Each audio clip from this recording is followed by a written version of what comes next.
Good morning, student. Today we will discuss about the part of history. Topic is the stance case of Britain. Britain की अजीब दास्तान के बारे में discuss करेंगे या ब्रिटेन की अनोखी दास्तान के बारे में डिस्कस करेंगे। तो आइए जानते हैं कि इससे पहले मैंने बताया था कि किस तरह से जो है जर्मनी का और इटली का यूनिफिकेशन हुआ और उसके पश्चात जो है जर्मनी और इटली जो है वो एक नेशन स्टेट के रूप में विकसित हो गए, यानी राष्ट्र राज्य के रूप में विकसित हो गए। क्योंकि उस टाइम जो थे छोटे छोटे राज्य होते थे और उन सबको जो है जर्मनी में भी और उसी तरह से इटली में भी छोटे छोटे राज्य थे, तो उन सबको मिला करके जो है एक उनको संगठित करके एक नेशन स्टेट को विकसित किया गया था। तो उसी के परिप्रेक्ष्य में आज जो है जो हम इसमें ब्रिटेन के बारे में स्पेशली बात करेंगे। तो the model of the nation और द नेशन स्टेट, जो नेशन और नेशन स्टेट का जो मॉडल था उसमें कुछ जो स्कॉलर्स थे वो उसमें बहस कर रहे थे। तो बहस कर रहे थे अब इस ग्रेट ब्रिटेन जो था वो नेशन स्टेट नहीं था। In Britain of the formation of nation state, यानी ब्रिटेन को नेशन स्टेट को फॉर्मेशन करने के लिए जो है ब्रिटेन जो नेशन स्टेट बनने का था, यानी बनाने में जिसका परिणाम ये नहीं था कि वहाँ की जो उथल थी या रिवॉल्यूशन था, उसके आधार पर जो है ब्रिटेन को एक नेशन स्टेट के रूप में बनाया गया। क्योंकि जो अन्य स्टेट्स थे उनको नेशन स्टेट बनाने में वहाँ पर बहुत रेवोल्यूशंस की गई, बहुत क्रांतियाँ की गई और वहाँ पर पॉलिटिकल जो उथल पुथल बहुत ज़्यादा रहा। लेकिन जो ब्रिटेन में था, तो ब्रिटेन में जो नेशन स्टेट बना बहुत ही शांतपूर्ण और बहुत ही सौहार्द से जो है ब्रिटेन को एक नेशन स्टेट के रूप में विकसित किया गया। तो इस तरह से तो ब्रिटेन जो था वो it was the result of a long drawn out process. ये जो है बहुत लंबे समय से लंबा प्रोसेस था इसको जो है नेशन स्टेट बनने में। मतलब जो ब्रिटेन था वो उसका नेशन स्टेट में डेवलप होने में एक लॉन्ग प्रोसेस था, एक लंबे समय के पश्चात या प्रोसेस के पश्चात ही जो ब्रिटेन था एक नेशन स्टेट के रूप में विकसित हुआ। There was no British nation period to the 18th century. जो 18th सेंचुरी था, यानी 18th सेंचुरी में देयर वाज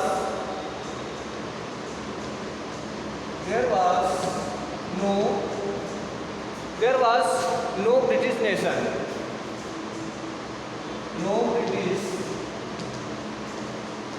कोई ब्रिटिश नेशन नहीं था 18th सेंचुरी से पहले, यानी 19th सेंचुरी से पहले कोई जो है ब्रिटिश नेशन नहीं था। ब्रिटिश नेशन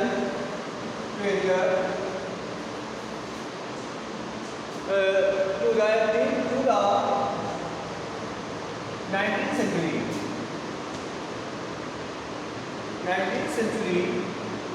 19th सेंचुरी से पहले जो ब्रिटेन था कोई नेशन स्टेट नहीं था, ब्रिटिश नेशन स्टेट नहीं था। इसका मतलब है द प्राइमरी जो identities of the people who inhabited in Britain was ethnics one. और इसका मतलब है जो वहाँ पर जो पहले लोग रह रहे थे उनकी पहचान जो थी एक एथनिक्स के रूप में थी, यानी ब्रिटिश इसलेस के रूप में थी, आइसलेस के रूप में थी, ब्रिटिश आइसलेस के रूप में थी।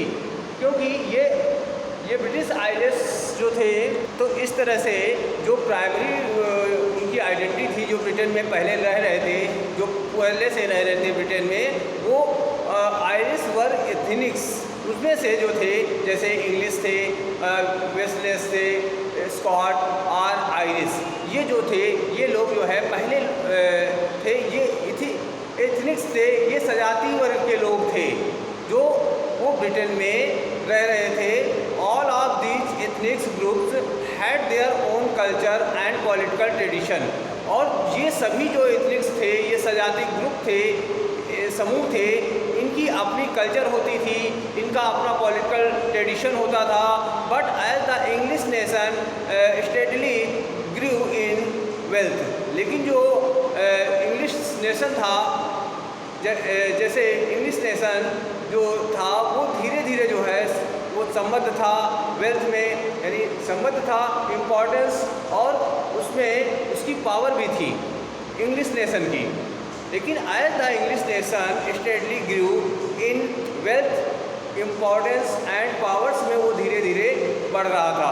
It was able to stand its influence over the other nations of the Iceland, और इस तरह से उसका प्रभाव जो है वो आइसलैंड्स के अदर जो है नेशन थे उन पर बढ़ा। The English parliament which has seized power from the monarchy in 1688, the English parliament,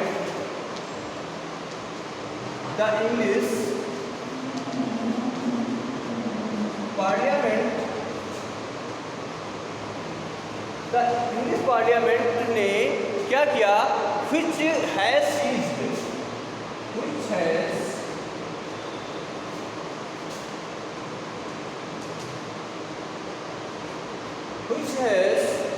which has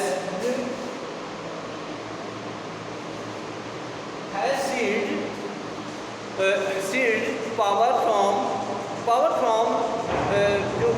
from जो है उसने सीज को पकड़ रखा, पावर को पकड़ रखा था from the monarchy, seize from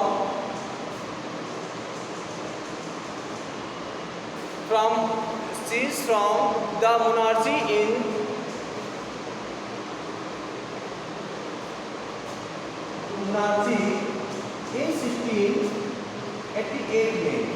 1688 में उसने जो है जो पार्लियामेंट थी, इंग्लिश पार्लियामेंट थी, उसने सारी की सारी पावर को जो है मोनार्ची से ले लिया था।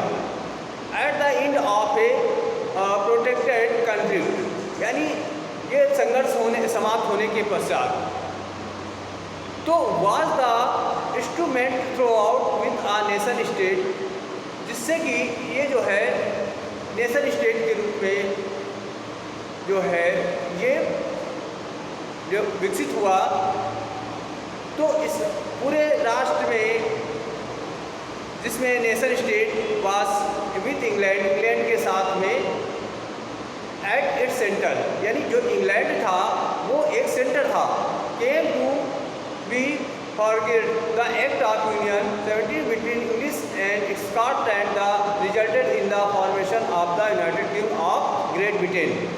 इट मीन्स क्या है? द एक्ट ऑफ यूनियन जो था, the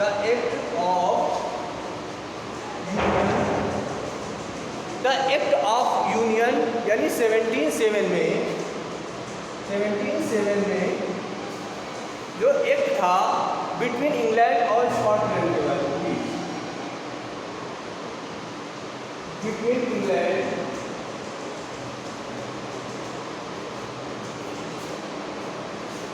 end Scotland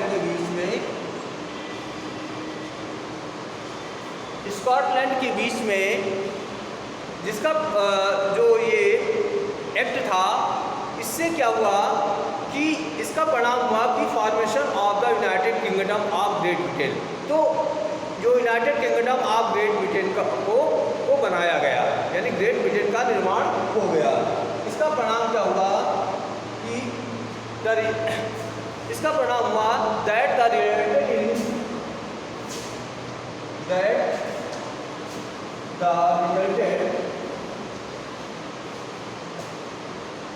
in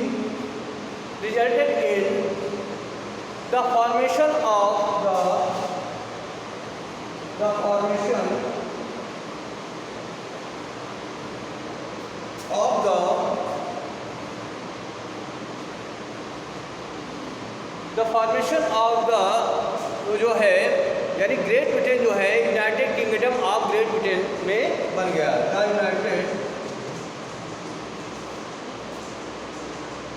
United Kingdom of Great Britain.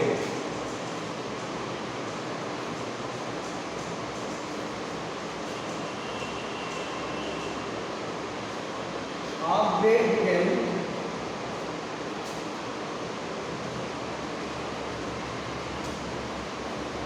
Great Britain में बन गया। यानी इस जो एक्ट था, एक्ट ऑफ यूनियन 1707 का, जो स्कॉटलैंड और इंग्लैंड के बीच में जो एक्ट पारित हुआ था, उसका परिणाम क्या हुआ कि उससे जो है United Kingdom of Great Britain जो है एक संयुक्त राज्य बन गया था। इसका मतलब है कि in effect that England was able to impose its influence on Scotland. इसका मतलब है कि जो इंग्लैंड था वो अपना जो है इन्फ्लुएंस, अपना प्रभाव जो है स्कॉटलैंड पे डाल सकता था, इम्पोज कर सकता था। The British parliament was in henceforth dominated by its English members। जो ब्रिटिश पार्लियामेंट थी वो जो थी वो डोमिनेटेड थी इंग्लिश मेंबर्स के द्वारा, यानी इंग्लिश मेंबर्स के द्वारा ये पार्लियामेंट डोमिनेट थी, बनी हुई थी। The growth of British identity meant that Scotland distinct culture and political instruments was systematical suppressed. और साथ में जो ब्रिटिश पार्लियामेंट बनी तो उससे क्या हुआ कि वो पार्लियामेंट जो थी, जो ग्रोथ ऑफ ब्रिटिश की जो आइडेंटिटी जो है धीरे धीरे बढ़ रही थी। इसका मतलब है कि स्कॉटलैंड जो है उस पर जो है उसका प्रभाव बढ़ता जा रहा था और कुछ समय पश्चात जो है उसके प्रभाव को पूरी तरह से समाप्त कर दिया। द कैथोलिक थे, कैथोलिकन्स they are inhabited to Scottish Highlands suffered travel repression were by attempts to assert their independence। और इसके साथ में जो है तो जो स्कॉटलैंड में जो कैथोलिक रह रहे थे the Catholics that inhabited the Scottish Highlands, जो स्कॉट हाईलैंड में वो वहाँ पे निवासी थे, तो suffer repression what were their attempt to assert their independence. उनकी जो मांग थी स्वतंत्रता की वो पूरी तरह से प्रयास था उनका, वो पूरी तरह से उनको समाप्त कर दिया गया। The Scottish Highlands were forbidden to speak their Catholic language और were their nation dress and large members were forcibly driven out of their homelands. इसका मतलब है कि जो स्कॉटिश थे, जो स्कॉटलैंड के थे, स्कॉटिश हाईलैंडर्स थे, उनको जो है वो अपनी आयरलैंड की लैंग्वेज और जो स्कॉटलैंड की लैंग्वेज थी वो भूल गए थे, और वेयर देयर नेशनल ड्रेस, और अपनी नेशनल ड्रेस को भी भूल गए थे। और large number were forcibly driven out of the homelands. और इस तरह से वो अपनी लैंग्वेज को भूल गए, अपने ड्रेस को भूल गए। Large numbers were forcefully driven out of their homelands. और जो वहाँ के लोग थे स्कॉटिश के, तो उनको भी जो है बलपूर्वक जो है उनको घरों से निकाल दिया गया। तो इस तरह से जो है, इसी तरह से जो आयरलैंड था सफर्ड ए सिमिलर फेट। जो आयरलैंड था वो सिमिलर इसी तरह से सफ़र कर रहा था। It was a country deeply divided between Catholic and Protestant. ये जो आयरलैंड था ये दो कैटेगरी में डिवाइड था। एक तो कैथोलिक में था, यानी आयरलैंड जो था, आयरलैंड दो कैटेगरी में। तो जो आयरलैंड था, आयरलैंड दो उसमें धर्म में डिवाइड था। एक तो था कैथोलिक और दूसरा था प्रोटेस्टेंट, मतलब दो भागों में डिवाइड था, जिसमें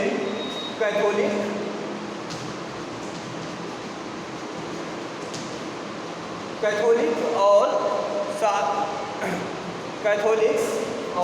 साथ में प्रोटेस्टेंट। और दूसरा जो था वो प्रोटेस्टेंट था। इन दो धर्मों में डिवाइड था। तो the English help the Protestant of Ireland to establish their dominance over largely Catholic country. जो इंग्लिश थे, जो अंग्रेज थे, वो प्रोटेस्टेंट धर्म को, या आयरलैंड के जो प्रोटेस्ट थे उनको जो है सपोर्ट कर रहा था। जो अंग्रेज थे वो प्रोटेस्टेंट, आयरलैंड के जो प्रोटेस्टेंट सपोर्ट कर रहा था ताकि जो है कैथोलिक्स पे जो है वो अपना जो डोमिनेंस है स्थापित कर सके। तो कैथोलिक पर अपना डोमिनेंस स्थापित कर सके। Catholic revolt against British, dominance व सप्रेस्ड। जो कैथोलिक रिवोल्ट था वो ब्रिटिश के विरोध में ब्रिटिश को पूरी तरह से दबा दिया। कैथोलिक जो था, कैथोलिक रिवोल्ट, जो कैथोलिक जो क्रांति थी वो ब्रिटिश डोमिनेंस के विरोध में थी और उसको जो है Catholic revolt against British dominance व सप्रेस्ड कर दिया, ब्रिटिश के डोमिनेंस को सप्रेट कर दिया। After a failed revolt led by Wolfe Tone of his United Irishmen. तो इस तरह से क्या हुआ कि जो कैथोलिक रिवोल्ट था वो अंग्रेज़ों के विरोध में था और उसको पूरी तरह से दबा दिया। आफ्टर आ फेल्ड रिवोल्ट, और ये जब रिवोल्ट फेल्ड हो गया जिसका परिणाम हुआ वोल्फटोन एंड हिज यूनाइटेड आयरिशमैन, यानी जो है ये जो आयरलैंड था वो यूनाइटेड आयरिश में बदल गया। तो 1798 में यूनाइटेड आयरिशमैन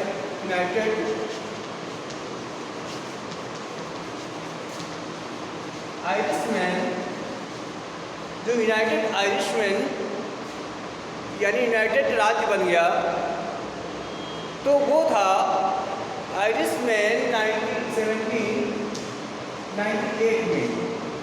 तो इस तरह से Ireland was forcefully accommodated into the United Kingdom in 1801 में। इस तरह से आयरलैंड जो है बलपूर्वक वो यूनाइटेड किंगडम जो है 1801 में बन गया। कब बन गया? 1801 में यूनाइटेड किंगडम बन गया।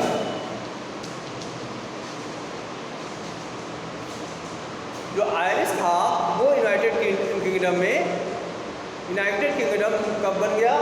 801 में वो यूनाइटेड किंगडम में बन गया। और new British nation was forget through the propagation of a dominant English culture the symbols of new Britain.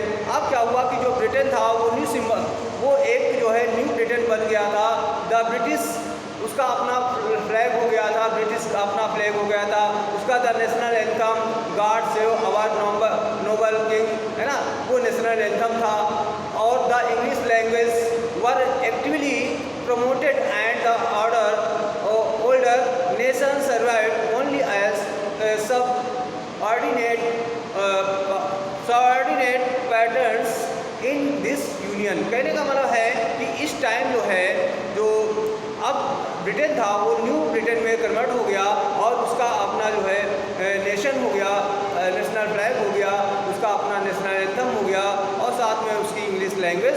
तो इस तरह से जो है ब्रिटेन जो था वो अन्य जो नेशन स्टेट बने थे उन नेशन स्टेट की तुलना में ब्रिटेन का जो नेशन स्टेट बनना वो कुछ दूसरे अलग तरीके से था, क्योंकि अन्य जो नेशन स्टेट बने थे वो काफ़ी रिवॉल्यूशनरी, काफ़ी संघर्ष, काफ़ी घटनाओं के बावजूद जो है वो नेशन राष्ट्र बने थे। लेकिन जो ब्रिटेन था वो एक शांतपूर्ण ढंग से, एक सिस्टमेटिक तरह से जो है ये नेशन स्टेट के रूप में विकसित हुआ और जो कि अन्य की तुलना में काफ़ी अच्छा तरीका था, जबकि अन्य की तुलना में ये जो है बहुत आसानी से जो है नेशन स्टेट बन गया, जबकि वो अन्य में काफ़ी विवाद, काफ़ी संघर्ष, काफ़ी जो है घटनाएं घटित हुई थी।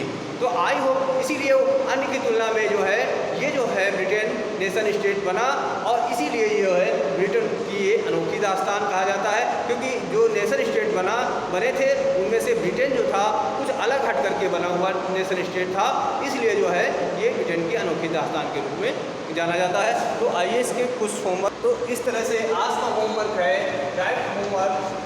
क्वेश्चन नंबर 1 है right wing about the strength case of Britain, Britain की अनोखी दास्तान के बारे में लिखिए। फिर क्वेश्चन नंबर 2 है ब्रिटेन कब राष्ट्र राज्य बना, when did Britain form a new nation state, कब बना था, इसको लिखना है। इसके बाद तीसरा क्वेश्चन है में ब्रिटेन के राष्ट्रीय प्रतीक क्या थे।